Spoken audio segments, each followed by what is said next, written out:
आसमानी।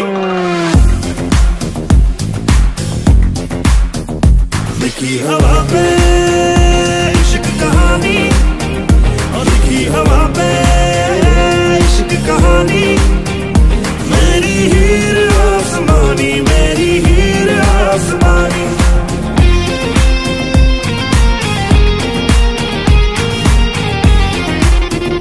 तकदीरों से भी पहले ये बात लिखी होगी, रब ने मेरी बात तेरे ही साथ लिखी होगी।